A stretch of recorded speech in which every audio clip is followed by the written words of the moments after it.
ବର୍ଷା କଥା ମନକୁ ଆସିଲେ ସମସ୍ତଙ୍କ ମନ ଭିତରେ କିଛି ଆବେଗ, କିଛି ପ୍ରଫୁଲ୍ଲତା ଆପଣା ଛାଇ ହେଇଯାଏ। ହେଲେ ମୁଁ ଯେଉଁ ବର୍ଷାରେ ଭିଜିବାକୁ କହିବି ନା, ସେ ବର୍ଷା ଟିକିଏ ନିଆରା। ଅନେକ ଦିନ ପରେ ଶ୍ରାବଣର ପ୍ରଥମ ସନ୍ଧ୍ୟାରେ ଆପଣମାନଙ୍କୁ ଅନେକ ଅନେକ ପ୍ରୀତିଭରା ଶୁଭେଚ୍ଛା। ଏଇସନ ଶ୍ରାବଣରେ ଆପଣମାନଙ୍କୁ ହର ହର ମହାଦେବଙ୍କର ବିପୁଳ କୃପା ବର୍ଷିଯାଉ ଆପଣମାନଙ୍କ ଜୀବନରେ।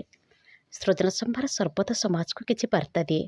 ଆଜି ବର୍ଷା ଋତୁ ଶୁଣିଲା ପରେ ଆପଣମାନେ ନିଶ୍ଚିତ ମତ ରଖିବେ ଏ କିପରି ଲାଗିଲା। ରହିଲି, ନମସ୍କାର। ଶୁଣିବେ ନିଶ୍ଚିତ। ବର୍ଷା ରାତି ଏ ସମାଜର ମଣିଷମାନଙ୍କୁ ପରଖିବା ଏତେ ସହଜ ନୁହେଁ। ଦେଖ କି ଚମତ୍କାର ସୃଷ୍ଟି। ସକାଳଠୁ ଆରମ୍ଭ କରି ରାତିର ଶେଷ ପ୍ରହର ଯାଏ ଯଦି ଜଣେ କବି କି ଭାବୁକ ଲେଖି ବସିବ ପ୍ରକୃତରେ ଏହି ପୃଥିବୀ କେତେ ସୁନ୍ଦର, ତେବେ ସତରେ ସେ ଏମିତି ଲେଖିବନି କି? ଆହା, ସକାଳର ସୁନେଲି କିରଣ ଆଉ ଦୁବ ଘାସ ଉପରେ ଟୋପା ଟୋପା ମୋତିଛରା କାକର, ପକ୍ଷୀମାନଙ୍କର କିଚିରିମିଚିରି କଳରବ, ପୁଣି କେଉଁଠି ପାହାଡ଼ି ଝରଣାର ଝରଝର ନାଦ ତ, କେଉଁଠି ନଈର କୁଳୁକୁଳୁ ଶବ୍ଦ, କେଉଁଠି ଜାତି ଜାତି ରଙ୍ଗ ବେରଙ୍ଗର ବାସ୍ନା ଭରା ଫୁଲର ପାର୍ପଣ, ଆଉ ସବୁଜ ବିସ୍ତାରିତ ସବୁଜ ଘାସ ଗାଲିଚାରେ ନାଲି ଟୁକୁଟୁକୁ ଯାଦବ ବୋହୁ, ପୁଣି କେଉଁଠି ଛିଟ ପ୍ରଜାପତିର ଅମାନିଆ ଅବାଧ ପ୍ରବେଶ ଫୁଲର ପିଠିରେ, ଆଉ କେବେ କଳା ମେଘି ଆକାଶ ତ, କେବେ ପୁଣି ଭସା ଭସା ନୀଳ ପୌତ ଭିତରେ ରୂପା ଚାଦରର ଶିଳ୍ପୀର ତାରକସି କାମ ସାରା ଆକାଶକୁ ଚାନ୍ଦର ରୋଷଣୀ ଯେମିତି ଆଲୋକିତ କରୁଥାଏ। ଝିଙ୍କାରୀର ଚିକିଚାହିଁ ଶବ୍ଦ ଆଉ ତୁହାକୁ ତୁହା ଚାମକଳିଆ ବର୍ଷା ଟୋପା ସବୁଜା ଘାସପତ୍ର ଉପରେ ପଡ଼ି ରାତିର ଭୟଙ୍କରତାକୁ ଆହୁରି ଦ୍ୱିଗୁଣିତ କରୁଛି। এই ବର୍ଷା ଦିନର ଦୁଇଟା ଜିନିଷକୁ କେବେ କେହି ଲକ୍ଷ୍ୟ କରିନଥିବେ। ଦିନ ତମାମର ବର୍ଷା ଚାଷୀ ମନରେ ଆନନ୍ଦ ଯୋଗାଏ, ଆଉ ପ୍ରକୃତି ରାଣୀ ଶସ୍ୟ ସମ୍ବଳ ହୋଇ ହସି ଉଠେ। ଟିପ୍ ଟିପ୍ ବର୍ଷା କବି ପ୍ରାଣରେ ମାଦକତା ଭରିଦିଏ, ଆଉ ବିଦଗ୍ଧି ପ୍ରେମୀ ଯୁଗଳଙ୍କ ଭିତରେ ଆବେଗର ତଳିତ ସୃଷ୍ଟି କରେ। ହେଲେ ବର୍ଷଣ ମୁଖର ରାତି କଥା ଭାବିଲେ ମନରେ ଭୟର ପରସ୍ତ ପରସ୍ତ ଅନ୍ଧାର ଯେମିତି ମାଡ଼ି ବସେ। ଯେତେବେଳେ ଛୋଟ ଥିଲୁ ଆମେ, ଜେଜେମା ଗପ ଗଣ୍ଠିଲି ଖୋଲି ବସିଲେ ପ୍ରଥମେ ବୋଧେ ଭୂତ କାହାଣୀ ଶୁଣିବାକୁ ମନ ଚଟାପଟ କହିଦିଏ। ହେଲେ ସେଇ ଭୂତ ଗପ ଶୁଣୁ ଶୁଣୁ ନିଦ କୁଆଡ଼ୁ ଛାଙ୍କି ଆସେ ଯେ ଆଉ ଗପର ଶେଷ ଭାଗ ଶୁଣି ହୁଏନି।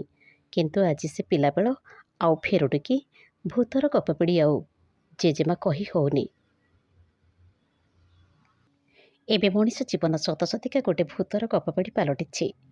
ମଣିଷ ପଶୁପକ୍ଷୀ ନଚେତ କୌଣସି ବ୍ରହ୍ମରାକ୍ଷସ କି ଖଣ୍ଡିଆ ଭୂତକୁ ସିନା ଦେଖି ଡରୁଥିଲା, ହେଲେ ଏବେ ପ୍ରତ୍ୟେକ ମଣିଷଙ୍କର କାର୍ଯ୍ୟକଳାପକୁ ଦେଖି ଏଇଭଳି ଡରି ଯାଉଛି ଯେ ଲାଗୁଛି ଏ ମଣିଷଗୁଡ଼ା ଗୋଟିଏ ଗୋଟିଏ ଭୂତ, ନହେଲେ ଭୟଙ୍କର ଜୀବ କି ବ୍ରହ୍ମରାକ୍ଷସ ବୋଧେ। ପିଲାବେଳ ଯେମିତି ଅଛି ଠିକ୍ ସେମିତି ଅଛି, ଆଉ ଜେଜେମାର ଗପ ପିଢ଼ି ବି ସେମିତି ଖୁନ୍ଦି ହେଇଅଛି। ହେଲେ ଆପଣମାନେ ବୋଧେ ଗୋଟିଏ କଥାକୁ ଲକ୍ଷ୍ୟ କରିନଥିବେ, ଅଧୁନା ସମାଜରେ ଜେଜେମା ଜେଜେବାପାମାନଙ୍କ ପାଇଁ ନିଜ ଘରେ ସ୍ୱାଧୀନ ଭାବରେ ରହିବାର ଅଧିକାର ସେମାନେ ହରାଇ ବସିଛନ୍ତି ଯେମିତି। ହଁ, ମାନୁଛି ଆପଣମାନଙ୍କ ସୁଯୋଗ୍ୟ ପୁତ୍ର ଆଉ ପୁତ୍ରବଧୂମାନେ ମୋର ଏ କଥା ଶୁଣିଲା ପରେ ସ୍ୱାଭାବିକ ଭାବରେ ଉତ୍ତ୍ୟକ୍ତ ହୋଇଉଠିବେ। କିନ୍ତୁ ଯେଉଁଟା ସତ କଥା ତାକୁ ତ ଆମ ସମାଜ ଅସ୍ୱୀକାର କରିପାରିବନି ନା। ତେବେ କଥାଟା ଟିକିଏ ବୁଲେଇକି କହିଲେ ଠିକ୍ ହେବ। ବୃଦ୍ଧାଶ୍ରମ ମାନେ ଯେଉଁଠି ବୁଢ଼ାବୁଢ଼ୀମାନଙ୍କର ଆଶ୍ରୟସ୍ଥଳ, ତାକୁ ହିଁ କୁହାଯାଏ ବୃଦ୍ଧାଶ୍ରମ। ଯେମିତି ଭୁବନେଶ୍ୱର କଥା, ଯଦିଓ ପୁରା ଭୁବନେଶ୍ୱରକୁ ଆମେ ବଦନାମ କରିପାରିବାନି, ବରଂ ଏମିତି କହିବା ଭୁବନେଶ୍ୱରର କେତେଗୁଡ଼ିଏ ଏରିଆ। କୌଣସି ଗୋଟିଏ କାମରେ ମୁଁ ଜଟଣୀ ତହସିଲ ଅଫିସକୁ ଯିବା ରାସ୍ତାରେ ମାନେ ମଝି ରାସ୍ତାଟା ଗାଈଗୋରୁଙ୍କର ଆଶ୍ରୟସ୍ଥଳ ପାଲଟିଛି। ପ୍ରତ୍ୟେକ ଦିନ ଗୋଟିଏ ଦୁଇଟା ଆକ୍ସିଡେଣ୍ଟ ଆଖି ସାମ୍ନାରେ ହେଉଛି। ଏଇଠି ଏଇ କଥାର ଅବତରଣ କରିବାର ନିହିତ କାରଣଟିକୁ ଆମେ ନିଶ୍ଚିତ ଖୋଜିବାକୁ ଭୁଲି ଯାଉଛୁ। ଦେଖନ୍ତୁ ନା, ଆମେ ଗାଁ କଥା ଟିକେ ମନକୁ ଆଣିବା।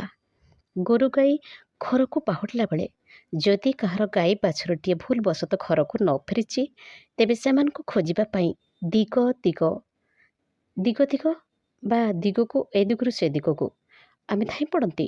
କିନ୍ତୁ ଏ ଗୋଲାମ ନଗରୀ ଭୁବନେଶ୍ୱରକୁ ଦେଖନ୍ତୁ ନା, ଏଇଠି ପୂଜା ପାଉଥିବା ଗୋମାତା କେମିତି ରାସ୍ତା ମଝିରେ ଲୁହ ଗଡ଼ାଇ ନିବେଦନ କରୁଛି, ଆଉ ମୋତେ ଟିକେ ନେଇ ଗୋଶାଳାରେ ବାନ୍ଧିଦିଅ ଭଲା, ନହେଲେ ଏଇ ରାସ୍ତା ମଝିରେ ମୋ ପରିବାର ବଳି ପଡ଼ିଯିବନି ତ। ହଁ, ଏଇ ଲବଣଗିରି ଅତିକ୍ରମ କଲାବେଳେ ଗୋଟିଏ ଘାଟି ଜାଗାରେ ଦେଖିଲି ଯେ ଗୋଟିଏ ଗୋ ଆଶ୍ରୟସ୍ଥଳ ମଧ୍ୟ ସ୍ଥାପିତ ହୋଇଛି, ଆଉ ତାହା ମଧ୍ୟ ଅଗାବଗା ଖଗା ହିସାବରେ କାର୍ଯ୍ୟକାରୀ ହେଉଛି।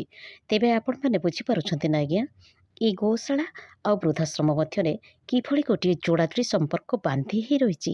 ଏଥର କହନ୍ତୁ ଆଜ୍ଞା, ଜେଜେମା ଆଉ ଜେଜେବାପା ଯଦି ବୃଦ୍ଧାଶ୍ରମରେ ଦିନ କାଟିବେ, ତେବେ ନାତୁଣୀ ନାତୁଣୀମାନଙ୍କୁ ଗପ କାହାଣୀ କିଏ ଶୁଣେଇବ? ଆଉ ଯଦି ଆମ ହିନ୍ଦୁ ଧର୍ମର ପୂଜ୍ୟପୂଜା ବ୍ରହ୍ମ ଗାୟତ୍ରୀ ବା ଚତୁଷ୍ପଦ ବ୍ରହ୍ମା, ତେବେ କୁହନ୍ତୁ ନା, ପ୍ରତ୍ୟେକ ଦିନ ରାସ୍ତା ମଝିରେ ଶୋଇ ଶୋଇ ବିପଦକୁ ସାମ୍ନା କରି କରି ଶେଷରେ ପ୍ରାଣ ହରାଇବାଟା ସାରା ହେବ ସିନା। ଧୀରେ ଧୀରେ ଗୋସମ୍ପଦ କ୍ଷୟ ହେବାରେ ଲାଗିଛି। ତାର ଅନେକ ଆପତ୍ତିଜନକ ଅଭିଯୋଗ ଦେଖିବାକୁ ମିଳୁନାହିଁ କି?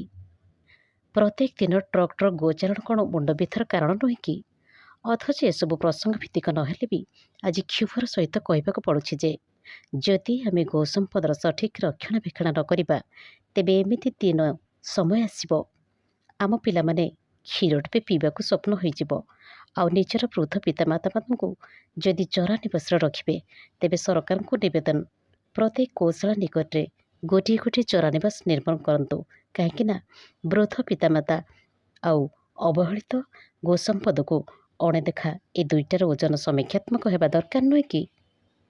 ଗୋଟେ ପ୍ରସଙ୍ଗ ଭିତ୍ତିକ ଆଲୋଚନାର ବିଷୟବସ୍ତୁ ନିଶ୍ଚିତ ମାନରେଖେ ବର୍ଷଣ ମୁଖର ବର୍ଷାରାତି କଥା। ବର୍ଷା ଋତୁ ଆସିଲେ ସିନୁର ପାଦ ତଳେ ଲାଗେନି। କୁଆପଥର ପଡ଼ିଲେ ତାକୁ ଗୋଟିଏ ଚିନି ଢାଳି ଆଇସ୍କ୍ରିମ୍ ବନେଇ ଖାଇ କେତେଥର ଟାଇଫଏଡ଼ରେ ନ ପଡ଼ିଛି। ଖଟରେ ଶୋଇ ଶୋଇ ବର୍ଷାକୁ ସ୍ୱପ୍ନ ଦେଖି ପଦାକୁ ବାହାରି ଚକା ଭୁଁରି ଖେଳିବାର ବାଚଳାମି ଏବେ ବି ମନେ ପଡ଼ିଲେ ଖୁବ୍ ହସ ଲାଗେ ତାକୁ। ଏବେ 22ଟି ବସନ୍ତରେ ପଦାର୍ପଣ କରିଛି ସତ, ହେଲେ ମେଘ ଉଠାଇଲେ ସିନୁ ସତରେ ପାଗଳି ପାଲଟିଯାଏ।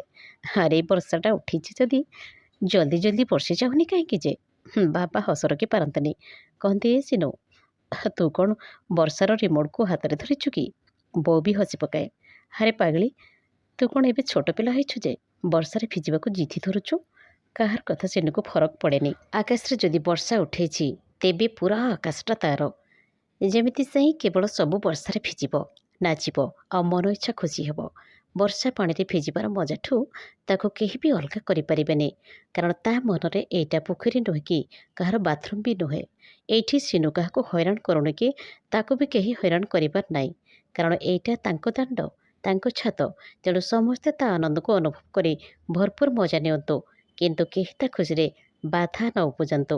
ବେଳେବେଳେ ଏଇ ବର୍ଷାରେ ଭିଜିବାଟା ବାପା ବୋଉଙ୍କ ମନରେ ଭୟ ସୃଷ୍ଟି କରେ। ବୋଉ ଦିନେ କହିବ କହିବ ହୋଇ ବାପାଙ୍କୁ କହୁଥିବାର ସିନୁ ନିଜେ ବି ଶୁଣିଛି। ବୋଉ କହୁଥାଏ, ବୁଝିଲ, ଆମ ସିନୁ ଏଇ ବର୍ଷାରେ ଯେମିତି ତିନ୍ତୁଛି ନା, ମୋତେ ଲାଗୁଛି ତାକୁ ଦିନେ ଭୟଙ୍କର ଜ୍ୱର କି ଟାଇଫଏଡ଼୍ ହେଇଯିବ।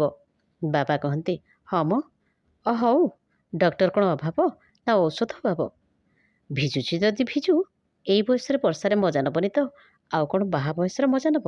ତମେ ବି ନା କେମିତିଆ ମା ଯେ ନିଜ ଝିଅର ଖୁସି ଦେଖିପାରୁନ। ବାପାଙ୍କର ଏକଥା ଶୁଣି ବୋଉର ରଣଚଣ୍ଡୀ ମୂର୍ତ୍ତି ମୁଁ ତ ପୁରା ଡରି ଯାଇଥାଏ। ବାପରେ ବାପ, ମୋ ବୋଉର ବହୁତ ରାଗ ମୁଁ ଏଇ ବର୍ଷାରେ ଭିଜିବା ଦେଖି। ଆଉ ସେ କ'ଣ କହନ୍ତି, ମାନେ ମୋ ବୋଉ କ'ଣ କହେ ଆପଣ ଜାଣନ୍ତି? ତମ ବାପ ସୁଆଗ ତମ ପାଖରେ ରଖିଥାଅ, ଦିନେ ଦେଖିବ ଏଇ ବର୍ଷାରେ ଭିଜିବା ନିଶାଟା ତମ ଝିଅ ଜୀବନଟାକୁ କେମିତି କଲବଲ କରିଦେବ। କ'ଣ ନା, ବର୍ଷାରେ ଭିଜୁ, ଆଜି ସିନା ଏଡ଼ିକିଟେ ହେଇଛି, କାଲି ଯେତେବେଳେ ଝିଅରୁ ଘିଅ ହେବ ବୁଝିବ ମୋ କଥାର ମରମ। ବୁଝିଲ? ଯାଉନ ଝିଅ ସାଙ୍ଗରେ ମିଶିକି ଓଦା ହେବ ଆଉ ହାତ ଧରାଧରି ହୋଇ ନାଚିବ। ଲୋକେ ଦେଖନ୍ତୁ ଅମକେଇ ମାଷ୍ଟର ତା ଝିଅକୁ ବର୍ଷାରେ ଓଦା କରି କେମିତି ମଜା ନେଉଛି। ଛି ଛି, କେଡ଼େ ବେସରମ ଲୋକ କେଜାଣି। ହେ ଭଗବାନ, ଏ ଦୁନିଆରେ ସବୁ ବୋଉମାନେ କ'ଣ ମୋ ବୋଉ ପରି କଳେହି? ନାଇଁ ମ, ମୋ ବୋଉଟା ଟିକେ ଅଧିକା, ସବୁ କଥାରେ ଜିରାରୁ ଶିରା କାଢ଼ିବା ତାର ଖୋଇ। ସତରେ ସବୁ ବୋଉମାନେ ଠିକ୍ ମୋ ବୋଉ ପରି ହେବା ଦରକାର। ସେଦିନ ବାପାଙ୍କର ସାହସ ପାଇଁ ସିନୁ ମେଘରେ ଭିଜିବା ନିଶାଟାକୁ ତା ଜୀବନର ସବୁଠୁ ବଡ଼ ଗୁରୁତ୍ୱପୂର୍ଣ୍ଣ ଖୁସି ବୋଲି ତା ରକ୍ତରେ ମିଶାଇ ଦେଇଥିଲା। ହେଲେ ସେହି ଖୁସି ଆଜି ତା ଜୀବନ ଇତିହାସରେ କଳଙ୍କ ପାଲଟିଗଲା କେମିତି? ସେଇଦିନ ରବିବାର ଥାଏ, ଗ୍ରାଜୁଏସନର ଶେଷ ବର୍ଷ। ସିନୁ ଟିକେ ଇଂଲିଶରେ ଦୁର୍ବଳ ବୋଲି ବାପା ଚାପ ପକାଇଥିଲେ ସେଇ ଗୋଟିଏ ବିଷୟରେ ଟ୍ୟୁସନ୍ ହେବା ପାଇଁ। ସପ୍ତାହର ଗୋଟେ ଦିନ ଯାଏ, ଘରଠୁ 2-3 କିଲୋମିଟର ଦୂର ହେବ, ସାଇକେଲରେ ଯାଏ। ଖାଲି ସେ ନୁହେଁ, ଅନ୍ୟ କିଛି ସାଙ୍ଗମାନେ ବି ଯାଆନ୍ତି। ରବିବାର ସକାଳଟା ଟିକିଏ ମେଘୁଆ ମେଘୁଆ ଦେଖାଯାଉଥିବା ଦେଖି ତା ମନରେ ନାହିଁ ନଥିବା ଖୁସି। ସତେକି ପାଗଳ ହେଇଯିବ ସେ। ଭିଜା ମାଟିର ଗନ୍ଧକୁ ଆଘ୍ରାଣ କରି କରି ଟପ୍ ଟପ୍ ବର୍ଷାରେ ହାତ ମେଲେଇ ଭିଜିବ କେବଳ ସିନୁ ଆଉ ସବୁ ଭିଜିବାର ମଜା ଆଜି ହିଁ ସେ ଉଠେଇବ। ବୋଉ ସିନୁକୁ ଟ୍ୟୁସନ୍ ବାହାରିବା ଠାରୁ ତାଗିଦ କରି ଚାଲିଛି। ଏଇ ତୁ ଛତା ନେଇକିରି ଯିବୁ, ଆଉ ରେନକୋଟ୍ ବି ନେଇକି ଯିବୁ, ବୁଝିଲୁ? କାହିଁକି ନା ଆଜି ମେଘୁଆ ପାଗ ଦେଖାଯାଉଛି। ମେଘ ହେଇପାରେ। ଆଜି ଯଦି ତୁ ମେଘରେ ଓଦା ହେଇ ଆସିବୁ ନା, ତୋ ଅବସ୍ଥା ମୁଁ ବାର ବଜେଇ ଦେବି। ଦେଖିବି ତ କୋଉ ବାପ ଆସି ପିଠିରେ ପଡ଼ିବ।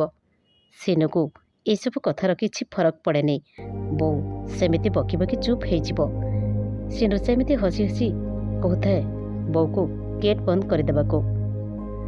ଆଉ ସେଦିନ ବି ସେ ଟ୍ୟୁସନ୍ ଯାଇଥିଲା। କିଏ ଜାଣିଥିଲା କାଳଚକ୍ରର କାଳଗତି କୁଆଡ଼େ କେତେବେଳେ ବୁଲି ନ ଯିବ ସତେ। ସିନୁ କ'ଣ ସେଇ ବର୍ଷାରେ ଓଦା ହୋଇ ସତକୁ ସତ ଟାଇଫଏଡ଼୍ରେ ପଡ଼ିଗଲା?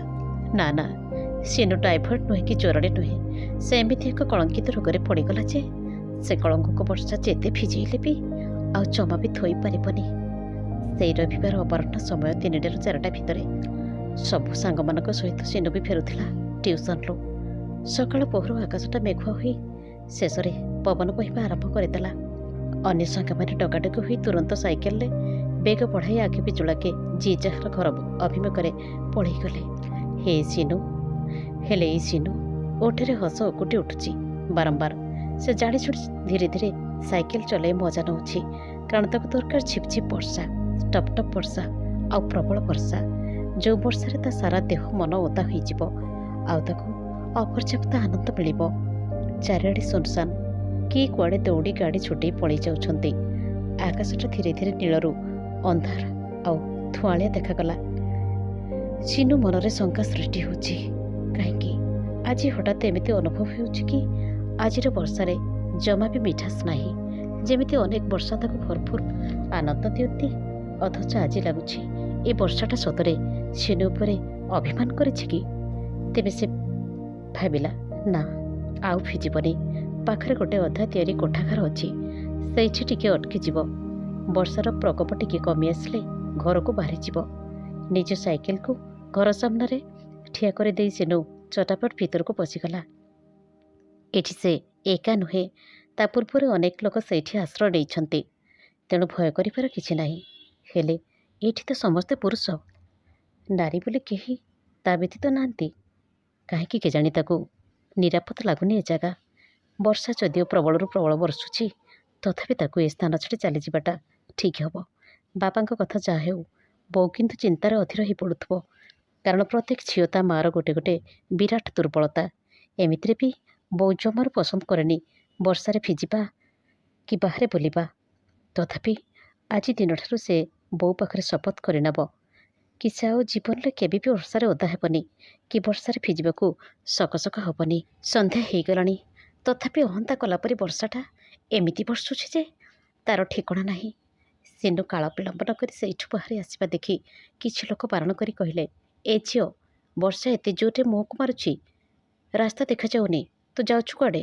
ଏଇଠି ଆଉ କିଛି ସମୟ ରହିଯା, ବର୍ଷା ଟିକେ କମିଯାଉ, ଚାଲିଯିବୁ, ତାପରେ ଆମେ ବି ତ ସମସ୍ତେ ଯିବୁ ନା।